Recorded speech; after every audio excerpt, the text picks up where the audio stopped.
Okay guys, तो hi what's up and welcome back to Gravity Circle. और guys, आज का जो लेक्चर बनाने वाला हूं थर्मोडायनेमिक्स का, हम कोशिश करेंगे कि एक लेक्चर को वन गो में ज़्यादा से ज़्यादा कंप्लीट करें ताकि आप लोगों का भी टाइम वेस्ट ना हो और हम लोग इस टॉपिक को जल्दी कंप्लीट कर लें। तो गाइस, जैसा आप लोग जानते हो कि पिछले लेक्चर में हम लोगों ने फर्स्ट लॉ ऑफ थर्मोडायनेमिक्स देखा था, जिसके अंदर ये बोला गया था कि भैया एनर्जी ना तो क्रिएट करी जा सकती है ना तो डिस्ट्रॉय करी जा सकती है, वो एक टाइप से दूसरे टाइप में कन्वर्ट करी जा सकती है।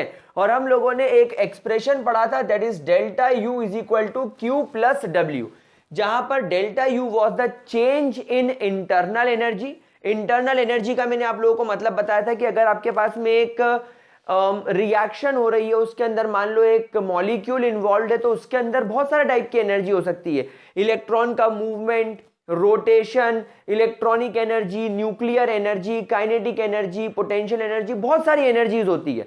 और हमारे लिए केमिस्ट्री के अंदर इतने छोटे लेवल पर इतनी सारी एनर्जीज को इंडिविजुअली मेंटेन करना, उनको मेजर करना, उनके बारे में पता लगाना हमारे लिए नामुमकिन है। तो हम लोग क्या करते हैं, हम लोग उस पूरे सिस्टम की इंटरनल एनर्जी निकाल लेते हैं। और इंटरनल एनर्जी का मतलब होता है it is the sum of all the possible energies that are present in a system. जैसे मान लो मैं एक सिस्टम हूं, अब मेरे अंदर बहुत सारा टाइप की एनर्जी होगी, तो अब आप मेरे अंदर की सारी एनर्जी तो कैलकुलेट नहीं कर पाओगे।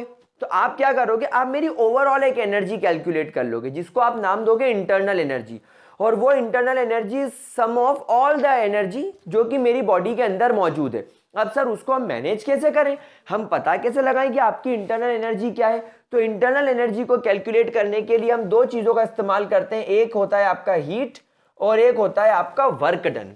तो बेसिकली आप लोगों के पास में दो यूनिट्स हैं, दो चीजें हैं, दो पैरामीटर्स हैं, जिसके बेसिस पर आप ये पता लगा सकते हैं। पहला है आपका हीट और दूसरा है आपका वर्क डन। वर्क डन क्या होता है, जो कि आपका सिस्टम करता है। जैसे कि मान लो मैं हूं, अगर मैं किसी को चाटा मारूं तो मेरे द्वारा वर्क डन किया गया, मेरी एनर्जी का नुकसान होगा क्योंकि मैं उसको चाटा मारूंगा। वहीं अगर कोई मुझे लपड़ मार दे तो मेरे ऊपर वर्क किया गया, work done on the system. मुझे लपड़ पड़ा तो मैंने एनर्जी गेन करी, क्योंकि मुझे लपड़ पड़ा, मेरे को गुस्सा आएगा, मैं गाली बकूंगा। ठीक उसी तरह हीट अब्सॉर्ब, कोई मुझे हीट दे रहा है, हीट रिलीज मेरे द्वारा रिलीज करी जा रही। तो हीट और वर्क आपको इस चीज को पता लगाने में मदद करते हैं। अच्छा, अब हम लोग इस फर्स्ट लॉ ऑफ थर्मोडायनेमिक्स से क्या क्या कंक्लूजन्स निकाल सकते हैं, थोड़ी थोड़ी उसके बारे में बात करते हैं। तो गाइस, पहला, अगर मान लीजिए कि आपका change in internal energy he zero हो जाए, मतलब रिएक्शन रिवर्सिबल हो जाए। रिवर्सिबल रिएक्शन का मतलब होता है कि रिएक्शन जैसी आगे गई वैसी की वैसी पीछे आ जाए। यानी कि रिएक्शन अगर मान लो ए पॉइंट से स्टार्ट हुई, बी पॉइंट पर गई और बी पॉइंट से घूमकर वापस से ए पॉइंट पर आ गई, तो ये रिएक्शन रिवर्सिबल होगी। तो मान लो यहां पर अगर इसकी इंटरनल एनर्जी U1 है, यहां U2 है, लेकिन रिएक्शन U1 से U2 और U2 से वापस U1 चली गई, तो इनिशियल भी U1 और फाइनल भी U1, तो नेट चेंज हो गया जीरो। तो अगर आपका इंटरनल एनर्जी जीरो हो जाए तो फिर आप यहां पर इंटरनल एनर्जी की वैल्यू फॉर्मूले में जीरो रखिए, Q प्लस डब्ल्यू। सो यहां पर फाइनल फॉर्मूला बन जाएगा Q is equal to minus W. यानी कि इससे आप ये पता लगाएंगे कि अगर आपने हीट को अब्जॉर्ब करी है, देखो पॉजिटिव साइन का मतलब होता है अब्जॉर्ब करना, is equal to minus W. Minus W मतलब work done by the system, work done by the system, system के द्वारा वर्क डन किया गया। मतलब कि अगर कोई मुझे उकसाए, अगर कोई मुझे उकसाए कि यार ये बंदा तेरे बारे में खराब बोल रहा था, ये बंदा तेरे बारे में खराब बोल रहा था, ये बंदा तेरे बारे में खराब बोल रहा था, मतलब मेरे को कोई गर्म कर रहा है, मेरे गुस्से को कोई बढ़ा रहा है, मतलब मेरे द्वारा हीट अब्जॉर्ब करी जा रही है। अब क्या होगा, मैं उस बंदे के पास गया और मैंने उसको जोरदार लपड़ मार दिया, मैंने वर्क डन कर दिया। मेरा सारा जो हीट मैंने अब्जॉर्ब करी थी, मेरा जो सारा गुस्सा था, मैंने उस बंदे को लपड़ मार के हल्का कर लिया। अब मैं वापस कूल हो गया पहले जैसा। समझ में आई बात आप लोगों को? मतलब अगर कोई तुम्हें हीट देगा तो तुम वर्क डन कर दो, मतलब तुमने हीट अब्जॉर्ब करके काम कर दिया, तो जितनी हीट अब्जॉर्ब करी उतनी एनर्जी तुमने काम करने में लगा दी। तो नेट इंटरनल एनर्जी में कोई बदलाव नहीं आएगा, जितनी एनर्जी तुम्हारी शुरुआत में थी उसके बाद तुम्हें हीट दी गई, तुम्हारी एनर्जी बढ़ गई, तुमने वर्क डन कर दिया, तुम्हारी एनर्जी कम हो गई। तो नेट वर्क डन करने की वजह से जो तुमने हीट अब्सॉर्ब करी है, मतलब जितनी हीट अब्सॉर्ब करी उतना वर्क डन कर दिया, तो आपका इंटरनल एनर्जी का चेंज 0 हो जाएगा। अब अगर मान लो आपने वर्क डन ही नहीं करा, आपने वर्क डन करना ही नहीं है, आप जिस स्टेट में हो आप उसी स्टेट में खड़े रहो, कोई वर्क डन करने की जरूरत नहीं है, तो वर्क डन ऑटोमेटिकली 0 हो जाएगा। तो फिर आपका change in internal energy delta U सिर्फ और सिर्फ क्यू पर डिपेंड करेगा। यानी कि अगर तुमने हीट अब्सॉर्ब करी तो वर्क डन, हीट अब्सॉर्ब करी तो चेंज इन इंटरनल एनर्जी बढ़ जाएगा, हीट अगर तुमने रिलीज कर दी तो इंटरनल एनर्जी डिक्रीज हो जाएगी। यानी अब इंटरनल एनर्जी का बढ़ना और इंटरनल एनर्जी का घटना, हीट अब्सॉर्ब अगर करी तो बढ़ जाएगा, हीट रिलीज करी तो घट जाएगा, पर डिपेंड करेगा। अब अगर मान लो तुमने हीट ही अब्सॉर्ब नहीं करी, अडायबैटिक कंडीशन, अब आप लोग कौन सी कंडीशन में आ गए, अडायबैटिक कंडीशन पर आ गए। तो गाइस अडायबैटिक कंडीशन पर आपके Q की वैल्यू 0 हो जाएगी। तो इस फॉर्मूले में Q की वैल्यू जब आप 0 रखेंगे तो delta U will become equal to work done in adiabatic system. मतलब अगर आपके ऊपर कोई काम कर रहा है, अगर आपके ऊपर वर्क डन किया जा रहा है, अगर मैं आपको पकड़ के ऐसे ऐसे ऐसे ऐसे ऐसे ऐसे ऐसे ऐसे रोटेट कर दूं, ऐसे ऐसे ऐसे ऐसे ऐसे शेक कर दूं, तो मैं आपके ऊपर काम कर रहा हूं, तो आपकी एनर्जी बढ़ेगी, डेल्टा यू बढ़ जाएगा। लेकिन अगर आप कर रहे हो ये काम, अगर आप हिला रहे हो या अगर आप रोटेट कर रहे हो, तो अब आप इस सिस्टम पर आप काम कर रहे हो, ये देखो, तो आपकी एनर्जी डिक्रीज होगी क्योंकि work done by the system. तो वर्क डन की वैल्यू अगर नेगेटिव है, वर्क डन की वैल्यू अगर नेगेटिव है तो डेल्टा यू की वैल्यू भी डिक्रीज हो जाएगी। ठीक है। सो गाइज अनअकैडमी से आ गया है एक और important update. And guys update कुछ ऐसा है कि मेरा खुद का पर्सनल एक बैच अनअकैडमी पर स्टार्ट हो रहा है जिसका नाम है संपूर्ण बैच। ये एनटीएससी स्टूडेंट्स फॉर 2022 बैच वालों के लिए है। मतलब अगर आप क्लास 10th में है या 9th में भी हैं और अगर आप लोग एनटीएससी के लिए प्रिपेयर करना चाहते हैं तो गाइज ये मेरा जो बैच है 14 फरवरी से स्टार्ट हो रहा है। एंड इस बैच के अंदर मैं केमिस्ट्री लेने वाला हूँ and for class 9th and class 10th इसके अंदर मैं सारा सिलेबस कंप्लीट कराऊंगा। तो गाइज अगर आप लोग किसी भी स्टूडेंट को जानते हैं जो 9th या 10th में है तो guys ask them to join Unacademy और इस बैच को जरूर ज्वाइन कर ले, लिंक डिस्क्रिप्शन बॉक्स में मैंने दे रखा है। चौथा, if work is done against the external pressure P and change in volume is delta V। बात को समझने की कोशिश करना। जैसे मान लो आपके पास में, देखो हम इसको समझने की कोशिश करते हैं, मेरे पास में एक प्रॉपर डायग्राम है। देखो जैसे मान लो आपके पास में एक चेंबर है, इस चेंबर में अभी यहां पर हमने कुछ गैस भर रखी है। ठीक है, इस चेंबर में भी हम लोगों ने क्या कर रखा है, गैस भर रखी है। अच्छा, क्योंकि इस चेंबर का अगर आपसे कोई वॉल्यूम निकालने के लिए बोले, अगर इस चेंबर का आप लोगों से अभी फिलहाल कोई वॉल्यूम निकालने के लिए बोले, तो देखो अभी आपका पिस्टन यहां तक है, अभी आपका पिस्टन यहां तक है। तो आप देखो कि इस पिस्टन का एरिया कितना है, इस पिस्टन का एरिया कितना है और नीचे से ऊपर तक की इसकी लेंथ कितनी है। तो area into length will give you volume. भाई एरिया क्या होता है, लेंथ इंटू ब्रेथ। एरिया की यूनिट मीटर स्क्वायर होती है, लेंथ इंटू ब्रेथ, और ये एल क्या है, ये तुम्हारी हाइट हो गई। तो वॉल्यूम क्या हो गया, length into breadth into height, यानी एरिया इंटू लेंथ।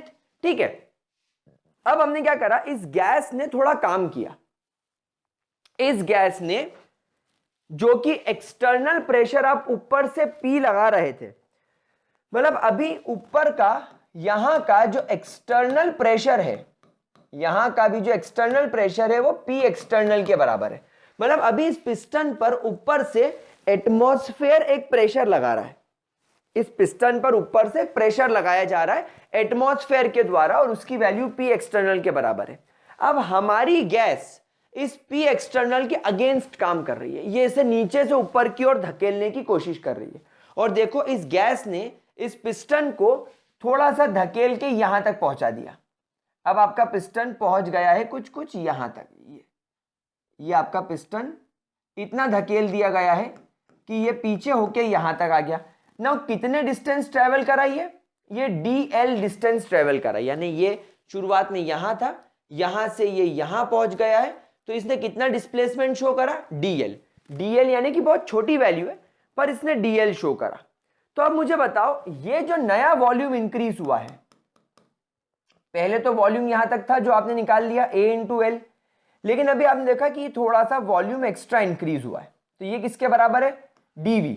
dv मतलब small increase in volume is equal to a. भाई इसका पूरे का एरिया तो ए ही होगा, लेकिन लेंथ जो है वो dl लिखूंगा। क्यों?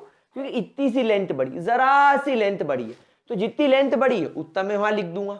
ठीक है, तो क्या आप लोगों को कंडीशन समझ में आई? अब क्या होगा, हमने ये देखा है कि भाई प्रेशर क्या होता है। हमने देखा कि भैया pressure is equal to force upon area, pressure is equal to force per unit area.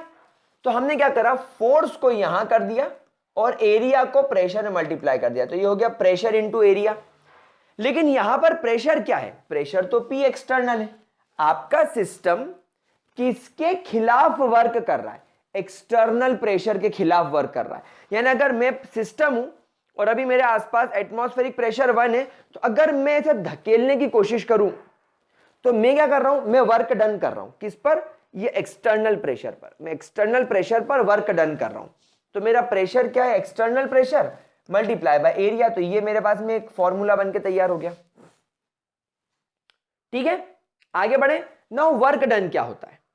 Work done क्या होता है? क्योंकि work is done by the piston, यानी इस पिस्टन के द्वारा वर्क डन किया जा रहा है। ये पिस्टन पहले यहां था, ये पिस्टन यहां हो गया, तो work done is equal to force into distance.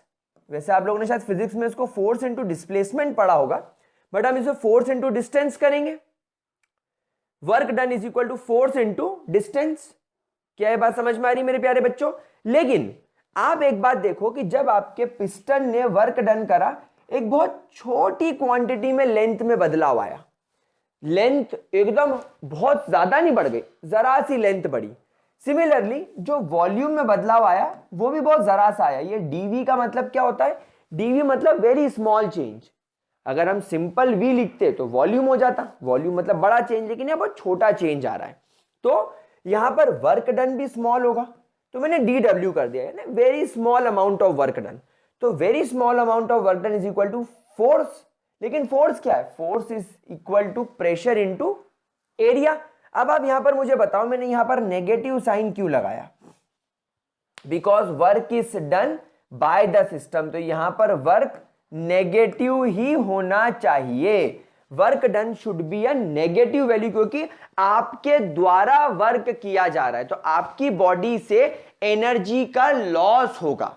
अभी जैसे मैं तुमको पढ़ा रहा हूं, तो मेरे को पढ़ाने में एनर्जी लग रही, तो मैं पढ़ा रहा हूं मतलब मैं वर्क डन कर रहा हूं, लेकिन मेरी बॉडी वर्क कर रही है सिस्टम के ऊपर, सराउंडिंग के ऊपर। सॉरी, मेरी बॉडी अगर सिस्टम है और आप लोग सराउंडिंग को जो ये वीडियो देख रहे हो, तो मेरी बॉडी जो कि सिस्टम है वो आपकी बॉडी पर जो कि सराउंडिंग पर वर्क डन कर रही है, तो मेरी एनर्जी का लॉस होगा, तो मेरे लिए तो नेगेटिव साइन ही आना चाहिए। तो वर्क डन क्योंकि नेगेटिव है, क्योंकि हमारा पिस्टन ये बाहर के एक्सटर्नल प्रेशर पर, एक्सटर्नल सराउंडिंग पर वर्क कर रहा है, इसलिए वर्क डन की वैल्यू नेगेटिव होगी। इसलिए work is equal to minus P external multiply by area, और फोर्स की वैल्यू क्या थी? पी एक्सटर्नल इंटू एरिया, तो हमने यहां पर पूरी वैल्यू रख दी, मल्टीप्लाई बाय डिस्टेंस। डिस्टेंस क्या है? dl। इतना डिस्टेंस ट्रेवल कर आपके पिस्टन ने वर्क डन करने के लिए। क्या बात समझ में आ गई? क्या ये सेकेंड फॉर्मूला क्लियर हो गया? तो ये तुम्हारी इक्वेशन नंबर 1 बनी, ये तुम्हारी इक्वेशन नंबर 2 बनी। अब यहां पर ध्यान से देखो कि area into distance is your volume, ये हमने यहां पर लिखा। देखो, एरिया को अगर आप डिस्टेंस से मल्टीप्लाई कर दोगे या माइनर लेंथ से मल्टीप्लाई कर दोगे तो वो तो dv के बराबर है। तो यहां पर हम लोग क्या करेंगे? Area into dl is equal to dv। तो ये जो एरिया है और ये जो dl है, हम इन दोनों के मल्टीप्लीकेशन की जो वैल्यू है dv, वो यहां रख देंगे। So dw is equal to minus P external multiply by dv। dw is equal to minus P external multiply by dv। क्या ये बात समझ में आ गई मेरे प्यारे बच्चों? क्या इसके अंदर कोई दिक्कत, कोई परेशानी? ठीक है, ये तुम्हारी इक्वेशन नंबर 3 बन के तैयार हो गई। अच्छा, एक बात मैं आपको बता दूं, एक छोटा सा कन्वर्जन में लिख कर लाया हूं, कभी थर्मो में न्यूमेरिकल्स आए तो ध्यान रखना 180 m लीटर, ये भी एक एनर्जी की यूनिट है, is always equal to 24.20 calories and 101.3 joules. जहां पर कि एक कैलोरी 4.18 जूल्स के बराबर होती है। ठीक है, तो गाइस क्या आप लोगों को ये वाला पॉइंट बढ़िया तरीके से समझ में आ गया? ठीक है, अब यहां पर हम एक चीज और कर सकते हैं कि अगर मैं यहां पर वर्क डन को थोड़ा बढ़ा दूं तो work done is equal to minus P external multiply by delta V, multiply by delta V. अब देखो यहां पर मैंने डी की जगह डेल्टा साइन लगा दिया। डेल्टा मतलब बड़ा चेंज। यहां तो हम बहुत छोटा चेंज ले रहे हैं, लेकिन हम चाहें तो यहां पर थोड़ा बड़ा चेंज भी ले सकते हैं। हम चाहें तो यहां पर थोड़ा बड़ा चेंज भी ले सकते हैं। तो work done is equal to minus P external multiply by delta V. तो आप इस फॉर्मूले को अगर यहां पर देखें तो अगर आपका work is done by the gas against external pressure P, तो जो वॉल्यूम में बदलाव आएगा वो डेल्टा वी से आएगा। देखो यहां पर आप देखो, यहां पर आपके पिस्टन ने जो एक्सटर्नली जो इस पर पहले प्रेशर लग रहा था पी एक्सटर्नल, उस पर वर्क करा, इस पिस्टन को ऊपर की ओर धकेला और ये डी वी से चेंज हो गया। अगर थोड़ा और ज्यादा चेंज हो जाए तो हम बोलेंगे डेल्टा वी से चेंज हो गया। अगर थोड़े से की जगह थोड़ा और बड़ा चेंज आ जाए, जैसे पहले इतना चेंज आ रहा था अब इतना चेंज आ जाए, तो हम उसको डीएल की जगह डेल्टा वी लिख देंगे। वॉल्यूम में डेल्टा वी से चेंज आया। कैसे आया? देखो सीधी सी बात है, अगर आपने यहां से इसको डेल्टा एल से बदला तो area into delta L, area into delta L will become equal to delta V, है ना। ये यहां पर जो डीवी हो रहा है ये डेल्टा वी हो जाएगा अगर आप यहां पर एरिया को डेल्टा वी से मल्टीप्लाई करोगे, मतलब अगर ज्यादा बड़ा चेंज हो जाएगा तो यहां पर आप लोग खुद जानते हैं कि वर्क डन इस हिसाब से बन जाएगा P multiply by delta we. ये हमने यहां से फॉर्मूला भी अभी डिराइव करा, ये इक्वेशन नंबर 3 से हमने अभी अभी ये फॉर्मूला डिराइव करा कि नहीं, minus P into delta V, minus P into delta V, क्योंकि work is done against the pressure, work is done by the system. तो W is equal to minus P delta V. अब आप यहां पर क्या करो, डेल्टा यू के फॉर्मूले में Q की जगह Q रख दो, प्लस W की जगह पर आप minus P into delta we रख दो। तो ये माइनस है वो प्लस है, तो ये प्लस माइनस माइनस हो जाएगा और हो जाएगा P इंटू डेल्टा वी या P external into delta V. तो गाइज ये भी आपके फर्स्ट लॉ ऑफ थर्मोडायनेमिक्स की एक इंपॉर्टेंट इक्वेशन है। ठीक है, चलिए आगे बढ़ते हैं और अब बात करते हैं रिवर्सिबल प्रोसेस की। जैसा मैंने आप लोगों को थोड़ी देर पहले बोला था कि अगर आपने यहां पर इंटरनल एनर्जी का चेंज जीरो देखा है, मतलब एक रिवर्सिबल प्रोसेस है। तो रिवर्सिबल प्रोसेस को हम डिफाइन कैसे करेंगे? देखो, if a change is brought in such a way that the process could be at any moment be reversed by an infinitesimally change, मतलब कि अगर एक केमिकल रिएक्शन बहुत छोटे छोटे स्टेप लेके आगे बढ़ रही है, देखो बहुत छोटे छोटे स्टेप लेके आगे बढ़ रही है और वो रिएक्टेंट से प्रोडक्ट बनाने के लिए इनफाइनाइट नंबर ऑफ स्टेप्स ले रही है, और हम जब भी चाहें, जिस भी वक्त चाहें, हम रिएक्शन को उतने ही इनफाइनाइट स्टेप्स लेकर एक्सटर्नली अपोजिंग फोर्स लगाकर हम रिएक्शन को रिवर्स भी कर सकते हैं, वापस पीछे ले जा सकते हैं। तो ऐसी रिएक्शन को बोलेंगे रिवर्सिबल रिएक्शन।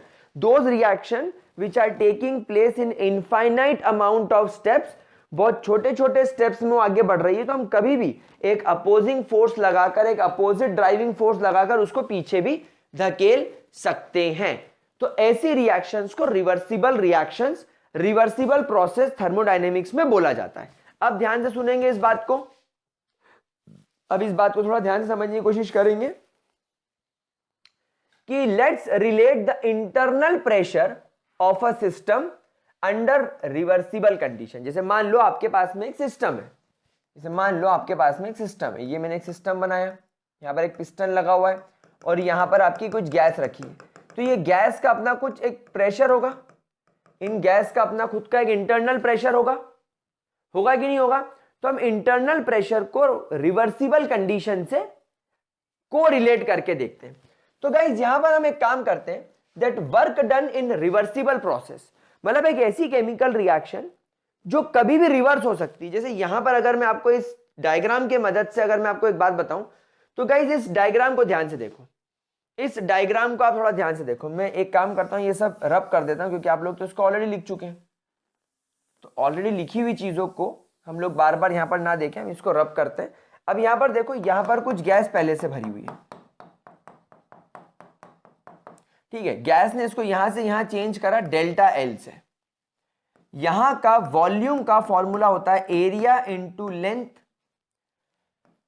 तो यहां पर डेल्टा वी की वैल्यू हो जाएगी area multiply by delta L. अब यहां पर आपके इंटरनल, इसका यहां पर खुद का कुछ एक प्रेशर होगा। अगर अभी मान लो ये इक्विलिब्रियम में है, मान लो अभी ये पिस्टन मूव नहीं कर रहा है, इसका मतलब क्या है कि जो आपका एक्सटर्नल प्रेशर होगा, यानी आपके जो सराउंडिंग का प्रेशर होगा, सराउंडिंग मतलब जहां पर आपने ये पिस्टन रखा है, वहां का प्रेशर अंदर के प्रेशर के बराबर होगा।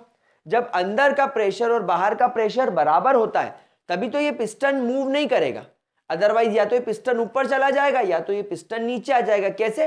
अगर बाहर का प्रेशर अंदर के प्रेशर से ज्यादा है तो ये इसको नीचे दबा देगा, अगर अंदर का प्रेशर बाहर के प्रेशर से ज्यादा है तो ये इसको ऊपर भगा देगा, लेकिन अगर दोनों ही बराबर है तो ये यहां पर बीच में रहेगा। तो अब ऐसी कंडीशन जिसमें रिएक्शन कभी भी रिवर्स हो सकती है, मतलब अगर मैंने इस पिस्टन को यहां से यहां भेज दिया,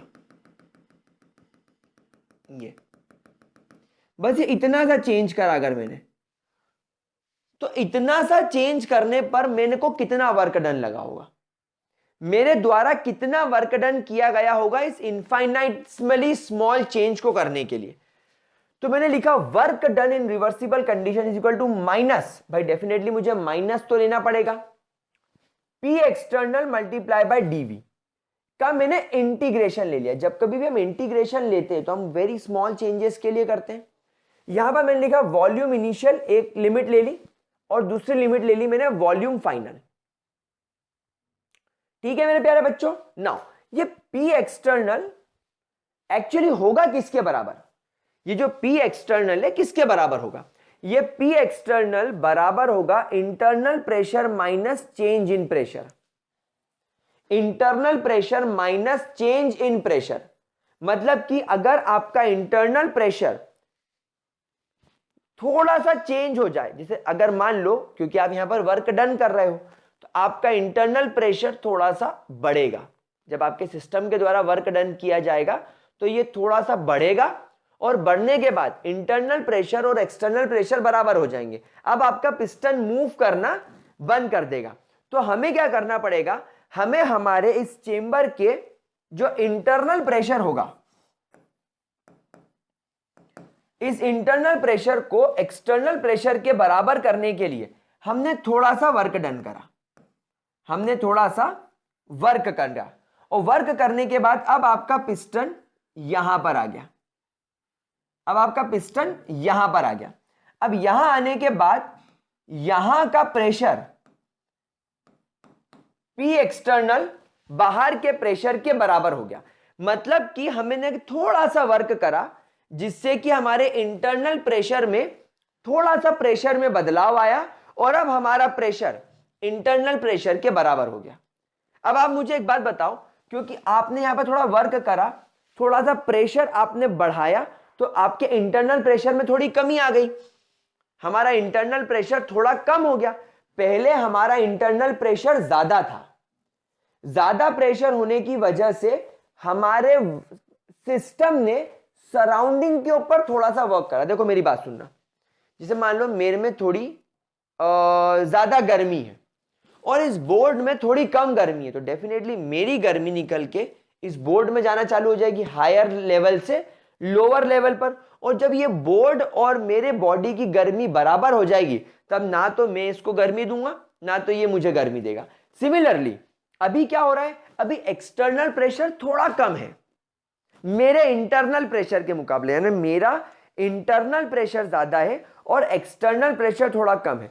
तो मेरी बॉडी क्या करेगी, अपना प्रेशर थोड़ा कम कर देगी, मेरी बॉडी अपना प्रेशर थोड़ा कम कर देगी जिससे मेरा प्रेशर इन्वायरमेंट के प्रेशर के बराबर हो जाए, यानी एक्सटर्नल प्रेशर के बराबर हो जाए। तो हम लोगों ने क्या करा, वर्क डन कर दिया, हमने हमारा प्रेशर कम करने के लिए क्या करा, थोड़ा सा वर्क डन कर दिया, थोड़ा सा पिस्टन को ऊंचा कर दिया। उससे क्या हुआ, पिस्टन के ऊंचा होने से हमारा थोड़ा प्रेशर डिक्रीज हो गया। तो हमें एक्सटर्नल प्रेशर को इंटरनल प्रेशर के बराबर करने के लिए इंटरनल प्रेशर में से थोड़ा सा प्रेशर चेंज करना पड़ता है, थोड़ा सा प्रेशर डिक्रीज करना पड़ता है। तो external pressure is equal to internal pressure minus dP, और डीवी तो अपनी जगह पर है। अब देखो ये डीवी अंदर पी इंटरनल में आके मल्टीप्लाई हो जाएगा, तो ये हो जाएगा P internal multiply by dV, और ये डीवी इस डीपी से मल्टीप्लाई हो जाएगा, तो हो जाएगा डीपी डीवी। लेकिन गाइस प्रॉब्लम ये है कि डीपी मल्टीप्लाई बाय डीवी यानी change in pressure and change in volume इतना ज्यादा छोटा है, इतना ज्यादा छोटा है कि हम इसे पूरी तरीके से नेग्लेक्ट मार देते। जिस प्रकार आपको लड़कियां नेग्लेक्ट मारती है ना, उसी प्रकार ये नेग्लेक्ट करना है। तो अब यहां पर क्या बचेगा, यहां पर बचेगा work done in reversible process is equal to minus integration limit initial volume से final volume P I N multiply by DV.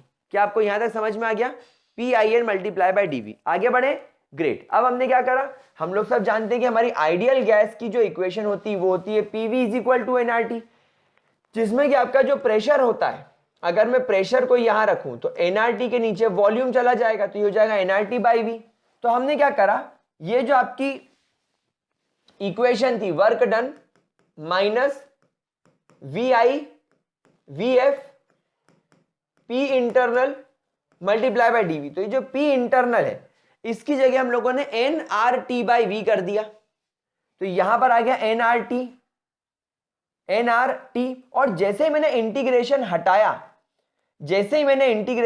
यहां पर आ गया नेचुरल लॉग एल एन मतलब होता है नेचुरल लॉग। अच्छा आप देखो लिमिट में दोनों लिमिट्स वॉल्यूम की है, और यहां पर डिवीजन में भी वॉल्यूम आ गया। तो हम लोग इसे लिखेंगे V F upon V I, sorry हम इसे लिखेंगे V F upon V I, V F upon V I. क्या चीज क्लियर हो गई। Now work done in reversible condition is equal to minus, guys minus तो हमेशा चलेगा।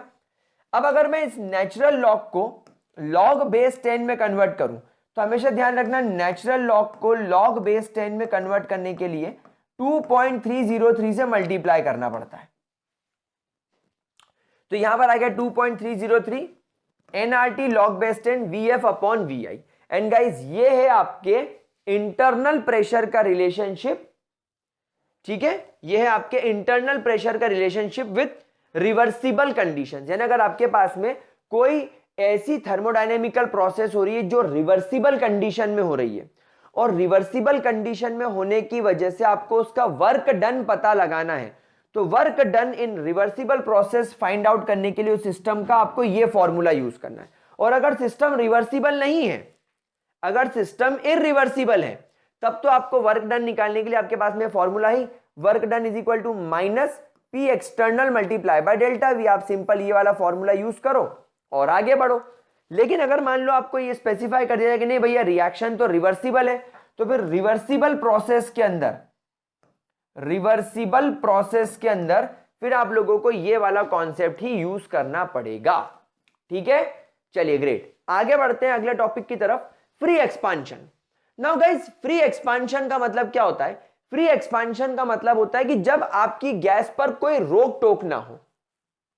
जैसे अभी आप देखो कि आपने एक गैस को चेंबर के अंदर रखा और चेंबर पर पिस्टन लगा दिया, तो अब अगर एक्सटर्नल प्रेशर और इंटरनल प्रेशर बराबर है तो पिस्टन मूव ही नहीं करेगा, गैस एक्सपांड ही नहीं करेगी। लेकिन अगर इंटरनल प्रेशर ज्यादा है, जो अभी हमने देखा, और एक्सटर्नल प्रेशर कम है, तो गैस एक्सपांड करने की कोशिश करेगी, वो बाहर की ओर प्रेशर लगाने की कोशिश करेगी। अब अगर मान लो कोई एक्सटर्नल प्रेशर है ही नहीं, अब अगर मान लो एक्सटर्नल प्रेशर नाम की कोई चीज ही नहीं है, यानी आपकी गैस पर बाहर से कोई रोक टोक ही नहीं है, आपके ऊपर कोई डिसिप्लिन लगाने वाला ही नहीं, तो आप तो फुल टू आवारा बन जाओगे, प्योर आवारा, 100% आवारा, एकदम आवारा।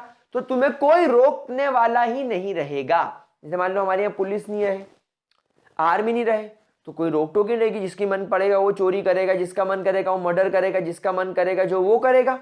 तो इसीलिए यहां पर हम इसे फ्री एक्सपांशन नाम देंगे। तो अगर कोई गैस वैक्यूम में है तो वैक्यूम में कोई एक्सटर्नल प्रेशर लगाने वाला होता ही नहीं है, तो फिर उस समय गैस तुम्हारी कंटिन्यूअसली एक्सपांड करेगी। अब जब गैस कंटिन्यूअसली एक्सपांड कर रही है, कोई एक्सटर्नल प्रेशर लगाने वाला ही नहीं है, मतलब कोई वर्क डन करने की जरूरत ही नहीं पड़ेगी, कोई वर्क डन करने की जरूरत ही नहीं पड़ेगी। समझ रहे हो मेरे प्यारे बच्चों, कोई वर्क डन करने की जरूरत पड़नी नहीं हम लोगों को।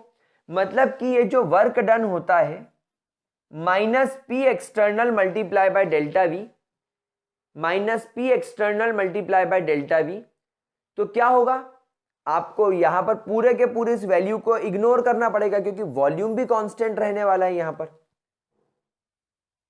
अगर यहां पर वॉल्यूम भी कांस्टेंट है, मतलब कि आपने गैस को चेंबर में रख दिया और एक्सटर्नल प्रेशर लगाने वाला कोई है ही नहीं, तो वॉल्यूम में कोई चेंज आना ही नहीं है।